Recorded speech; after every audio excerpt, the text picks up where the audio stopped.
देश के प्रधानमंत्री नरेंद्र मोदी व वित्त मंत्री निर्मला सीतारमण द्वारा जीएसटी में बदलाव को लेकर भाजपा पार्टी के राष्ट्रीय प्रवक्ता प्रेम शुक्ला ने अपनी प्रतिक्रिया दी। उन्होंने कहा कि प्रधानमंत्री नरेंद्र मोदी व वित्त मंत्री बधाई के पात्र हैं, जिन्होंने जीएसटी में बदलाव किया है, जिससे महंगाई में भी कमी आएगी। वहीं गरीब लोगों को त्योहारी सीजन में फायदा होगा और सस्ता सामान मिलेगा। साथ ही उन्होंने रामराज का भी उदाहरण दिया। वहीं उनका ये भी कहना है कि जिस तरह से रामराज में हर व्यक्ति का ध्यान रखा जाता था, उसी तरह प्रधानमंत्री नरेंद्र मोदी की भी सोच है कि हर व्यक्ति खुश रहे। वहीं राष्ट्रीय प्रवक्ता ने कांग्रेस पार्टी पर निशाना साधते हुए कहा कि कांग्रेस के समय में 27% टैक्स लिया जाता था और अब नरेंद्र मोदी सरकार ने उसको 5% किया है। राहुल गांधी महंगाई की बात करते हैं। कांग्रेस के समय में हमेशा गरीबों का शोषण हुआ है। आदरणीय नरेंद्र मोदी जी का जो जीएसटी का रिफॉर्म है, उन्होंने जो किया है, जो उन्होंने जीएसटी में सुधार लाने का काम किया है, वो भारत में राम राज्य संस्थापित करने की कर रचना प्रणाली का आदर्श उदाहरण है। आज तक जब से भारत स्वतंत्र हुआ है से लेकर अब तक यह कर सुधार का सबसे क्रांतिकारी निर्णय हुआ है। यह सुधार देश की आम जनता को बड़ी राहत देगा।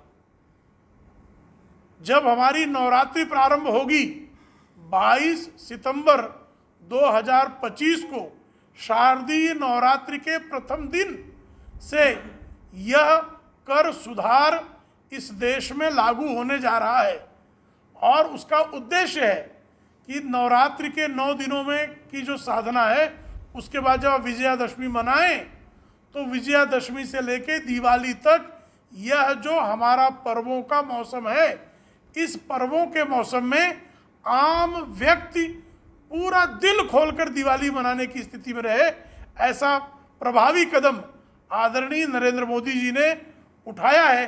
इसके लिए उनका हार्दिक अभिनंदन। दिवाली का सबसे पहला अभिनंदन आदरणीय नरेंद्र मोदी जी को है। जीएसटी में सुधार करने से जो ग्राहक हैं, उन ग्राहकों में मांग बढ़ेगी। मांग बढ़ेगी तो स्वाभाविक तौर पर पूर्ति बढ़ेगी। पूर्ति बढ़ेगी तो निवेश बढ़ेगा। निवेश बढ़ेगा तो अर्थव्यवस्था बढ़ेगी। अर्थव्यवस्था बढ़ाने की दृष्टि जब पूरी दुनिया का नेतृत्व, जितने भी इस देश की पूरी दुनिया की ग्रोइंग इकोनॉमीज हैं, उन सारी ग्रोइंग इकोनॉमीज का नेतृत्व भारत आदरणीय नरेंद्र मोदी जी के नेतृत्व में कर रहा है। उन्होंने कहा कि देश आज प्रधानमंत्री नरेंद्र मोदी की अगुवाई में तरक्की कर रहा है और विश्व में अर्थव्यवस्था में चौथे स्थान पर पहुंच गया है और जल्द ही तीसरे स्थान पर होगा। वहीं राहुल गांधी अब भ्रष्टाचार की बात करते हैं, लेकिन उनकी माता सोनिया गांधी खुद भ्रष्टाचार के मामले में बेल पर हैं और राहुल गांधी व उनका जीजा बेल पर है। तो वो आदमी भ्रष्टाचार की बात किस मुंह से कर रहा है? वैट का मैंने आपके सामने बताया कि वैट में जो 27% था, उसको 5% पे लाया है। तो वैट को हमने समाप्त किया। तो जीएसटी जो है, वैट के समय जो कांग्रेस शोषण कर रही थी, उसको मुक्त करने के लिए हमने जीएसटी लाया और उसमें अब रिफॉर्म किया। दूसरी बात, आपने महंगाई का प्रश्न पूछा। याद कर लीजिए 2004 से 14 में एवरेज इन्फ्लेशन रेट, महंगाई दर 10% से अधिक रहती थी। पिछली तिमाही का महंगाई दर, जो हमारा रिटेल जो परचेजिंग पावर के आधार पर जो हमारी महंगाई दर है, वो 1.8% और 3.5% हमारी मुद्रास्फीति की दर है। कोरोना के काल में भयंकर संकट के बाद जब पूरी दुनिया में यूरोप 10% से अधिक महंगाई दर, अमेरिका 10% से महंगाई दर, उस काल में भी एवरेज इन्फ्लेशन रेट 5%, यानी मनमोहन सिंह और राहुल गांधी जिस सरकार का संचालन करते थे, उनकी तुलना में 1/3 महंगाई दर रही है। तो राहुल गांधी, आप तो महंगाई पे मत ही बोलो। दूसरा प्रश्न आपका भ्रष्टाचार पे था। तो जो 420 की केस में बेल पर है, उनकी माता जी बेल पे, वो बेल पे, जीजा जी बेल पर, आधा कुनबा बेल पर, इंडिया अलायंस अधिकांश बेल पर, वो किसके ऊपर भ्रष्टाचार की बात कर रहे हैं?